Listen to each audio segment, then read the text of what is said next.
देखिए साथियों, थोड़ा सा देश के बारे में समझने का प्रयास कीजिए। जैसा कहते हैं कि भारत जो है विविधताओं वाला देश है। विविधताएं मतलब यहां पर बहुत सारी कल्चरल डाइवर्सिटी है, रिलीजियस डाइवर्सिटी है, क्षेत्रीय भाषाई सब तरह की डाइवर्सिटी है।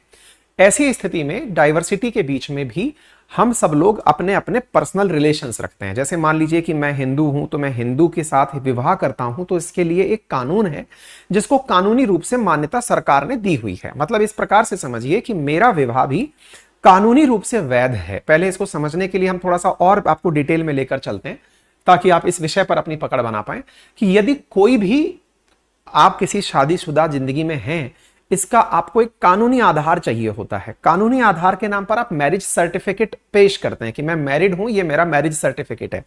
उस सर्टिफिकेट की वैलिडिटी कैसे पता चलेगी कि ये वैलिड सर्टिफिकेट है या नहीं? कल को मैं किसी भी चीज का सर्टिफिकेट बना दूं कि हाँ भाई मैं इतने दिन से इसको बिना खाए रह रहा हूं, तो मैं ये सर्टिफिकेट आपको देता हूं।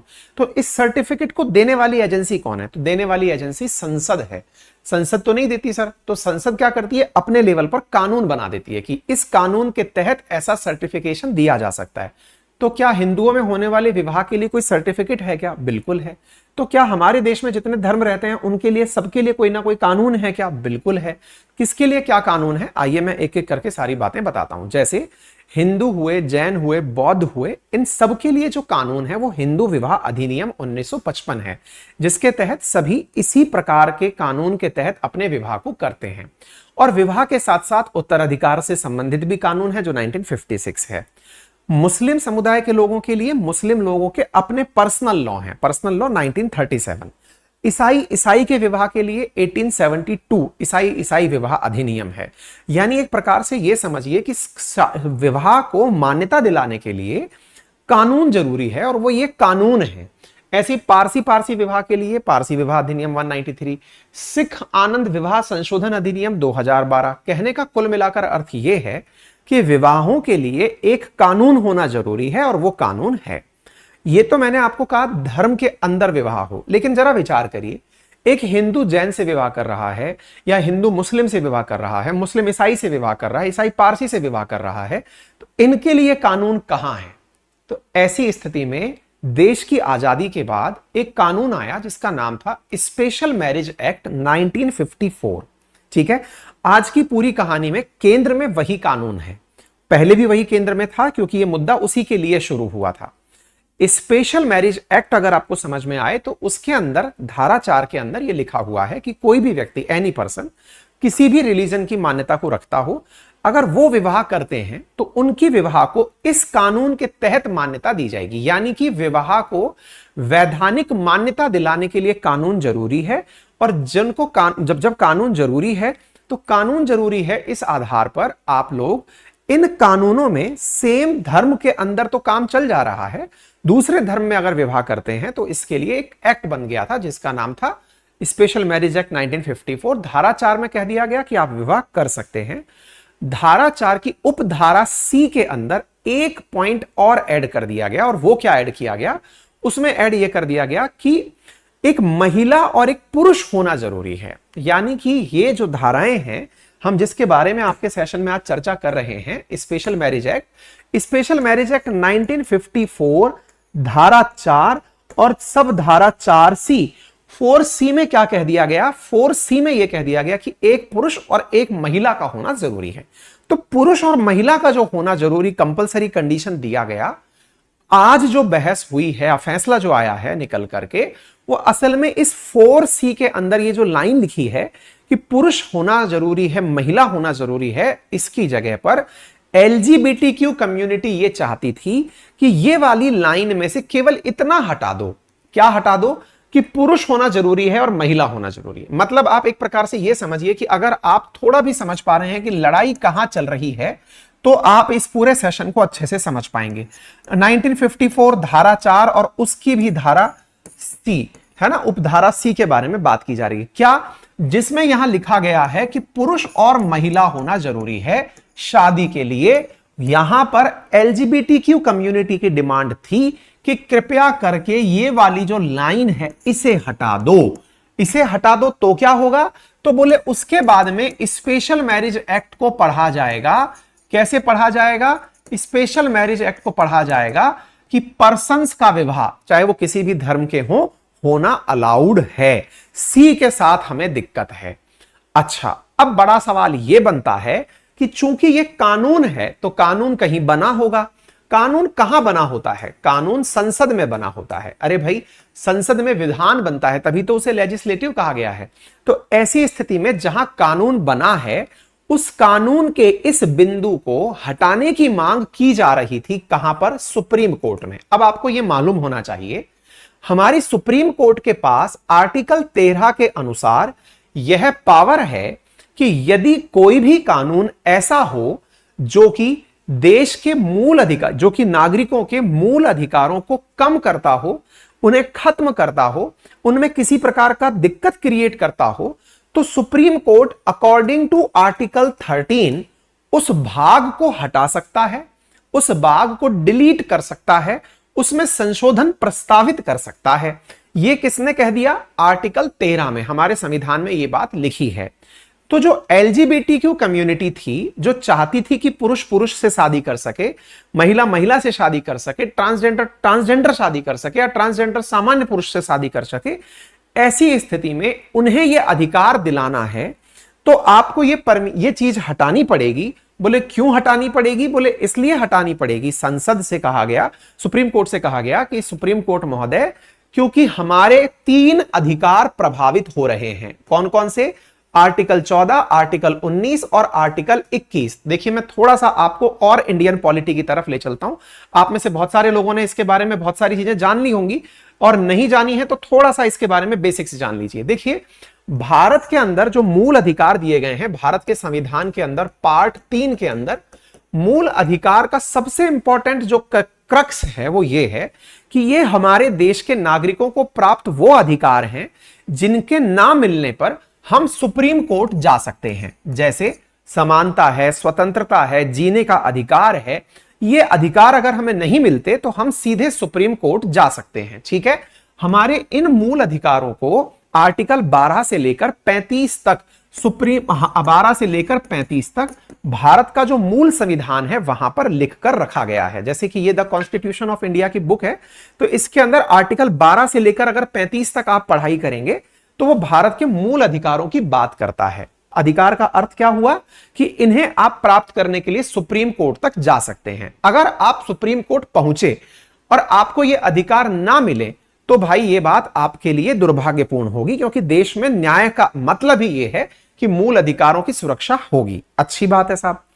अब क्या हुआ, इस एक्ट को, स्पेशल मैरिज एक्ट 1954 को एलजीबीटीक्यू कम्युनिटी के द्वारा चैलेंज किया गया। क्यों चैलेंज किया गया? बोले सर, इसमें जो कानून बनाया गया है, मतलब समझिएगा ध्यान से कि अधिकार नहीं मिल रहे तो आप पहुंच जाओगे, समझ में आया।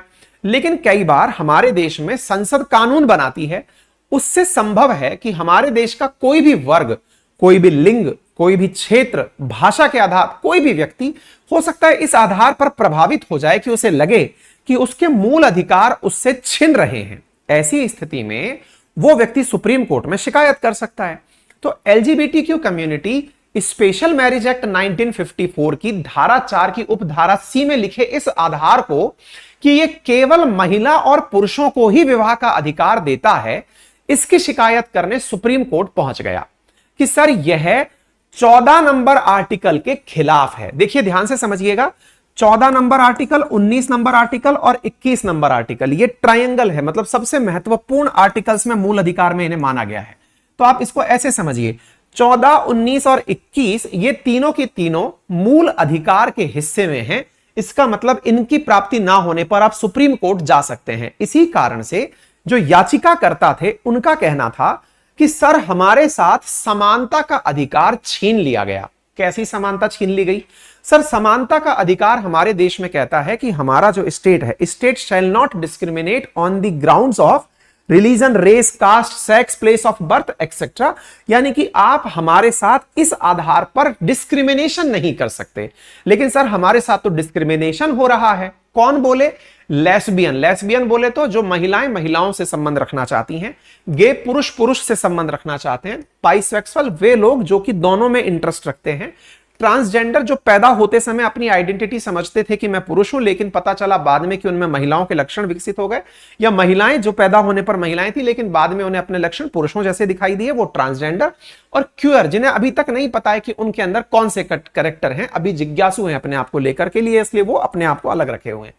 इन लोगों का कहना था कि मान लीजिए कि मेरा कैरेक्टर ये बनकर आया कि मैं लेस्बियन हूं, यानी महिला हूं और महिला से मैं अपना व्यवहार रखना चाहती हूं, अपना सेक्सुअल इंटरकोर्स रखना चाहती हूं, तो ऐसी स्थिति में मेरी समानता का क्या? बोले कौन सी समानता? बोले जो आर्टिकल 14 से मुझे मूल अधिकारों के अंदर मिली समानता है। बोले क्या समानता मिली है आपको? कि state shall not discriminate on the basis of religion, race, caste, sex etcetera. तो सेक्स के आधार पर आप मेरे साथ कैसे डिस्क्रिमिनेशन कर सकते हैं? बोले कहां कर दिया? बोले मैं शादी करना चाहता हूं। ध्यान से सुनिएगा, इन्होंने क्या कहा कि हम शादी करना चाहते हैं, और हम जब शादी करना चाहते हैं तो आपने हमसे हमारा अधिकार छीन लिया। तो भाई शादी करना चाहते हो, ये आपका अधिकार है, तो शादी करने का अधिकार छीन लिया, मतलब ये हुआ। बोले कैसे छीन लिया? बोले आपने स्पेशल मैरिज एक्ट में महिला पुरुष से शादी करेगी ये लिखा हुआ है, पुरुष महिला से शादी करेगी ये लिखा हुआ है, लेकिन पुरुष पुरुष से करेगा, महिला महिला से करेगी, या फिर जेंडर ओरिएंटेड ही नहीं है, लिंग के आधार पर डिसाइड नहीं होगा, ये तो आपने नहीं लिखा हुआ इस आर्टिकल में, मतलब इस कानून के अंदर। तो बोले क्या करें? तो बोले हमारा आर्टिकल नंबर 14 के तहत मिला हुआ अधिकार दीजिए। सुप्रीम कोर्ट के पास एलजीबीटीक्यू कम्युनिटी पहुंच गई अधिकार मांगने के लिए, और बोले क्या करें? तो बोले आप केवल इतना करिए सर, इस कानून में से इस सी नंबर उपधारा को हटा दीजिए, हमारे अधिकार हमें प्राप्त हो जाएंगे। ठीक है साहब। 19 हमारी अभिव्यक्ति की आजादी। अभिव्यक्ति की आजादी का मतलब, हम अगर खुलकर समाज में ये कह पाते हैं, जैसे आज आप कह पाते हो कि मैं पुरुष हूं, मैं महिला हूं, आप अपने बारे में बोल पाते हो, आप कह पाते हो कि मेरी पत्नी ये है, मेरा पति ये है, ऐसे ही हमें भी अधिकार हो ये कहने का कि हम ट्रांसजेंडर हैं, या हम लेस्बियन हैं, हम गे हैं। हमारी स्वतंत्रता की भी हिफाजत हो, हमारे लिए भी समाज में प्रावधान हो कि हम लोगों को एक दूसरे के साथ अपने व्यवहार को बताने में किसी प्रकार का डर देश में महसूस ना हो। आर्टिकल 19 हमें वो मतलब ये गारंटी दे कि हमारे लिए भी सुरक्षा की बात हो। बोले ठीक है साहब, ये बात आर्टिकल 19 में अभिव्यक्ति की आजादी के तहत उन्होंने मांग कर ली। आर्टिकल 21 के तहत उन्होंने मांगी जीने की स्वतंत्रता। बोले अगर सर गलती से हमारे द्वारा यह कहा गया कि हम समलैंगिक हैं, अगर समाज के किन्हीं लोगों को पता चला कि हम समलैंगिक हैं, इस आधार पर समाज का कोई व्यक्ति आया और आकर के हमारे साथ प्रताड़ना कर गया, या हमें किसी प्रकार की चोट पहुंचा गया, या हमें मारकर चला गया, तो हमारे तो जीने का अधिकार ही छीन लिया सर। दूसरी बात, हम जीना चाहते हैं, खुलेआम अपने रिश्तों को कबूल करना चाहते हैं, लोगों को बताना चाहते हैं, जीना है ना हमारा अधिकार, तो हमसे ये 3 अधिकार क्यों छीने जाते हैं? तो बोले साहब सुप्रीम कोर्ट ने कहा ठीक है, एक काम करिए, देश भर में जहां जहां जिस भी कोर्ट के अंदर यह मामला चल रहा है, क्योंकि ये सारा हाई कोर्ट में, सुप्रीम कोर्ट में, जहां जहां, बोले सब मामले एक ही बार में ले आओ। सुप्रीम कोर्ट ने सारे मामले एक ही बार में बुला लिए, क्लब करवा लिए, और क्लब करके कहा कि देखो अब सब जगह की बहस बंद कर दो, अब हम डिसीजन लेंगे, आ जाओ चर्चा करते हैं, सब लोग अपना पक्ष रखो, अपनी बात सुनेंगे, आराम से तसल्ली से बिठाओ। सुप्रीम कोर्ट ने बकायदा 5 जजेस की संवैधानिक पीठ बिठाई, यानी कि वो जो कि संविधान में परिवर्तन करने की सलाह दे सकती है, वो पीठ बिठाई। संवैधानिक पीठ बैठ गई जो कि सलाह देती सरकार को, अगर कोई भी सलाह देनी होती, क्योंकि अपने आर्टिकल 13 की अकॉर्डिंग वो इन अधिकारों की पालना में हो सकता है किसी के लिए कोई फैसला दे दे। संवैधानिक पीठ बिठा दी गई, बैठ गई संवैधानिक पीठ। संवैधानिक पीठ ने बाकायदा सुनवाई करी, मई तक सुनवाई चली, और मई में अपना फैसला सुरक्षित रख लिया। बोले समय आने पर हम फैसला देंगे। तो अब आप देख लीजिए, मई के बाद में जून, जुलाई, अगस्त, सितंबर, अक्टूबर आ गए। अब इतने दिनों बाद अब फैसला जो उन्होंने तब सुरक्षित रखा था, अब उसे अनाउंस किया है, और वही सुर्खी बनी है। तो बोले सर मांग क्या थी, ये तो हमें समझ में आ गया। ये लोग चाहते थे कि इन्हें भी शादी करने का अधिकार दिया जाए, ये चाहते थे कि इन्हें भी समानता दी जाए, इन्हें भी अभिव्यक्ति की आजादी दी जाए, इन्हें भी जीवन की सुरक्षा दी जाए। इस मामले पर जब सुप्रीम कोर्ट ने सुनवाई करी, तब भी हमने सेशन किए थे, और उसमें बताया था कि केंद्र सरकार के द्वारा सुप्रीम कोर्ट में हलफनामा दायर करके कहा गया था कि माननीय, हमारी रिक्वेस्ट ये है कि कृपया करके आप इस विषय पर कोई भी निर्णय लें, उससे पहले हमसे कंसेंट जरूर करिएगा। बोले क्यों? बोले देखिए, कानून बनाने का जो अधिकार है वो सुप्रीम कोर्ट का नहीं है, वो हमारी विधायिका के पास है, संसद के पास है। अगर आपको लगता है कि हमने अपने द्वारा कोई चीज गलत की है और आप कहते हैं कि नहीं इसे परिवर्तित कर दीजिए, तो ये काम आप नहीं कर पाएंगे। ये आप हमको डायरेक्शन दीजिएगा कि कानून में परिवर्तन करना है। बोले ये चीज ध्यान रखिएगा सर, क्योंकि आर्टिकल्स हमें भी पता है कि देश में मतलब इस प्रकार की समानता रखनी होगी। बोले ठीक है सर। मतलब जुडिशियल एक्टिविज्म इतना ना हो कि हमारे अधिकार हमसे छिन जाएं। बोले ठीक है सर, सुप्रीम कोर्ट ने कहा ठीक है, सोच लेंगे इस बारे में भी। फिर क्या हुआ, सुप्रीम कोर्ट में केंद्र का हलफनामा यह भी दिया गया कि माननीय, हमारे बहुत से राज्य ऐसे हैं जो इस चीज के लिए तैयार नहीं है। तो बोले राज्यों से क्या पूछना, बोले सर अनुसूची 7 के अंदर जहां विषयों का बंटवारा होता है, केंद्र के विषय, राज्य के विषय, और उसी बीच में है कनकरेंट विषय, समवर्ती सूची के विषय। समवर्ती सूची के अंदर मैरिज की भावना है, इसलिए हमें राज्य से पूछना पड़ता है। विषय जो मैरिज है वो राज्य का विषय भी है, यानी राज्य भी उस पर कानून बना सकता है और केंद्र भी उस पर कानून बना सकता है। राज्य और केंद्र जब दोनों कानून बना सकते हैं तो ऐसी स्थिति में राज्य से भी हमें पूछना पड़ेगा सर कि उन्हें तो कोई आपत्ति नहीं है ना। बोले ठीक है, पूछ लेना सर, कोई बात नहीं। सब तरफ से मतलब केंद्र सरकार ने राज्यों से भी पूछताछ की और उन्होंने सबने ये कहा कि भाई सुप्रीम कोर्ट बस इतना ध्यान रखे कि खुद से कोई कानून ना बना दे, हम लोग फिर ध्यान रख लेंगे। ठीक है साहब। अब ये बात जब सुप्रीम कोर्ट में पहुंची तो सुप्रीम कोर्ट के फिलहाल वर्डिक्ट में क्या निकल कर आया, सुप्रीम कोर्ट ने साफ कहा कि देखो, सबसे पहले तो यह समझो कि शादी मूल अधिकार नहीं है। यह बात आप भी समझ लीजिएगा, जो चीज इंपॉर्टेंट है वो क्या है, शादी मूल अधिकार नहीं है। यह बात आपको अच्छे से समझना जरूरी है, शादी मूल अधिकार नहीं है। अब इस ऐसा कहकर के सुप्रीम कोर्ट ने एक बड़ी इंटरेस्टिंग लाइन बोल दी। क्या बोल दी, शादी मूल अधिकार नहीं है। ये अपने आप में से, अब कुछ लोगों को साउंड आ रहा होगा, बीच में थोड़ी बफरिंग आ रही होगी, असल में बगल के काम में दीवार पर कंस्ट्रक्शन चल रहा है और उसकी आवाज आपको आ रही होगी, थोड़ा सा मतलब टॉलरेट कर लीजिए अगर आ रही है तो।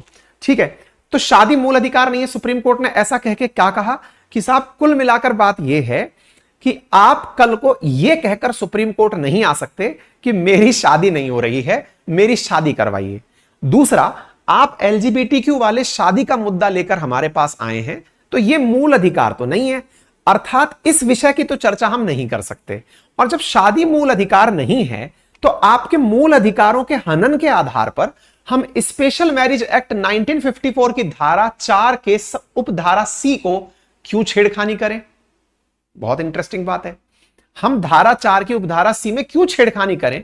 हमको तो सुप्रीम कोर्ट होने के नाम पर ये मतलब कल का जो वर्डिक्ट है सब लोग अपने अपने लेवल पर पढ़ रहे हैं, सब लोग कह रहे हैं कि समलैंगिक लोगों को विवाह करने से रोक दिया गया है।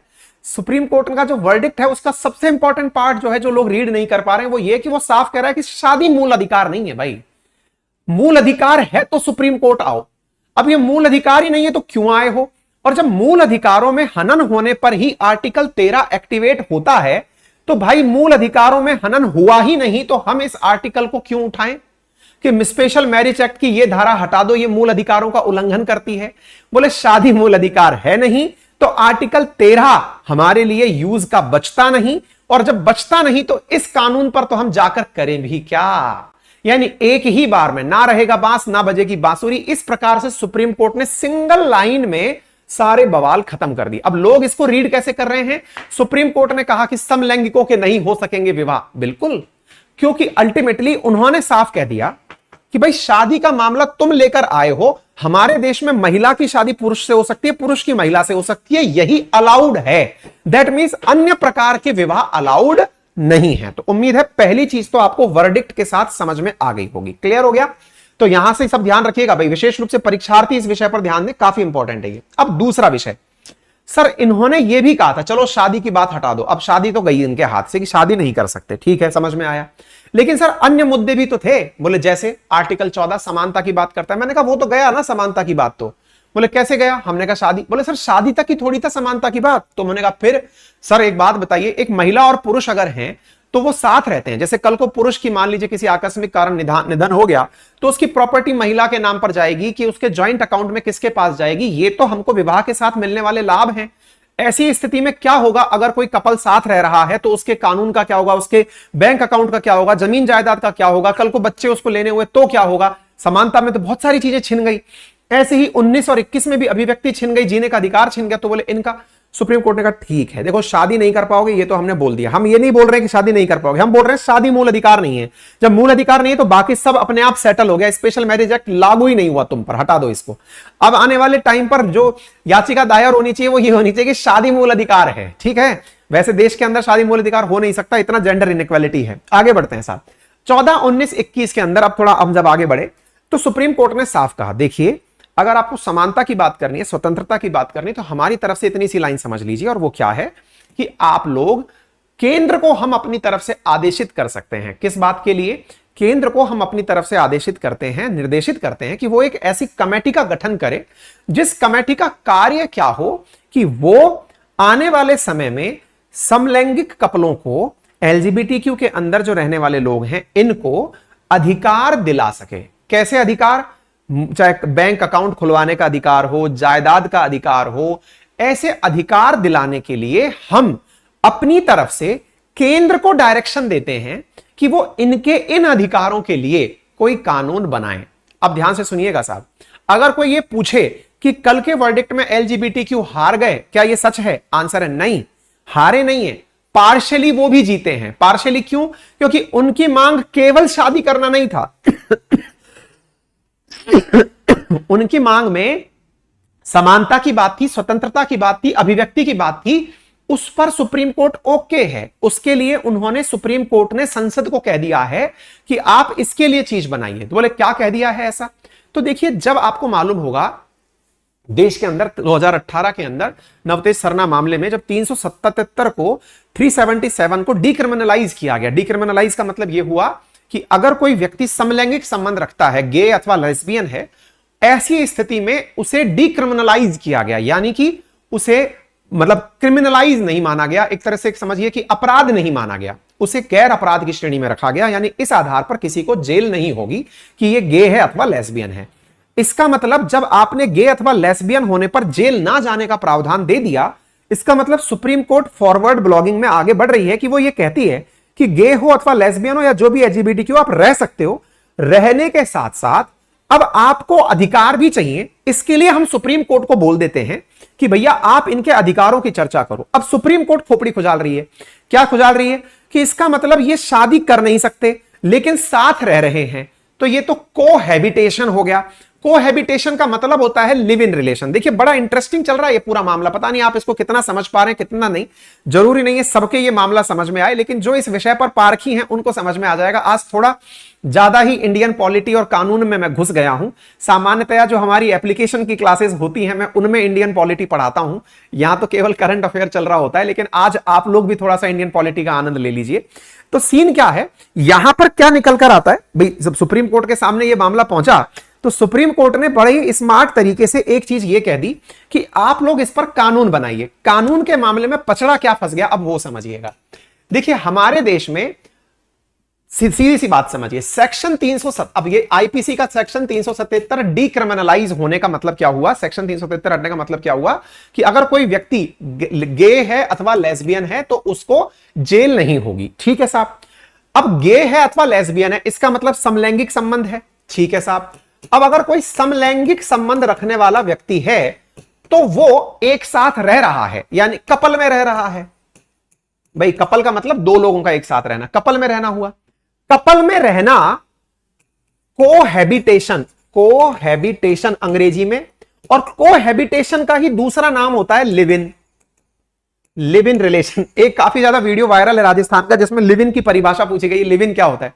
लिव इन सिंपल सा मतलब यह है कोई दो लोग आपस में एक साथ रहते हो, वो लिव इन है। आप अपने दोस्त के साथ भी रह सकते हैं, वो लिव इन है। कोहैबिटेशन में लिव इन जो आजकल प्रायोगिक रूप से यूज किया जा रहा है वो इसलिए किया जा रहा है कि यदि वो इंटीमेसी भी रखते हैं एक दूसरे के साथ में, उनके मध्य में एक सेक्सुअल अन्योन क्रिया भी है, उनके बीच में सेक्सुअल इंटीमेसी भी अगर उनके बीच में है तो उसे आजकल लिव इन के लिए यूज किया जाता है। तो यहां तो साफ बोला ही जा रहा है कि गे और लेस्बियन जो है एक दूसरे के साथ लैंगिक संबंध रखते हैं, तभी तो समलैंगिक है। लैंगिक संबंध में साथ रह रहे हैं तो लिव इन रह रहे हैं। आपने इसका मतलब एक प्रकार से सेक्शन 377 को जब डिक्रिमिनलाइज किया तो आपने साथ ही साथ लिव इन संबंधों के लिए भी रास्ते खोल दिए। अब मतलब केंद्र सरकार की मुसीबत क्या आ गई? केंद्र सरकार की मुसीबत यह आ गई कि सुप्रीम कोर्ट ने इनसे यह कह दिया है कि आप लोग इनको आर्टिकल 19, 21 और 14 ये नंबर के जो आर्टिकल्स हैं इनके तहत मिलने वाले जो अधिकार हैं, चाहे वो कैसा भी अधिकार हो, बैंक खाते का, जायदाद का, उत्तराधिकार का, जैसा भी कानून हो, इसके लिए कार्य करिए।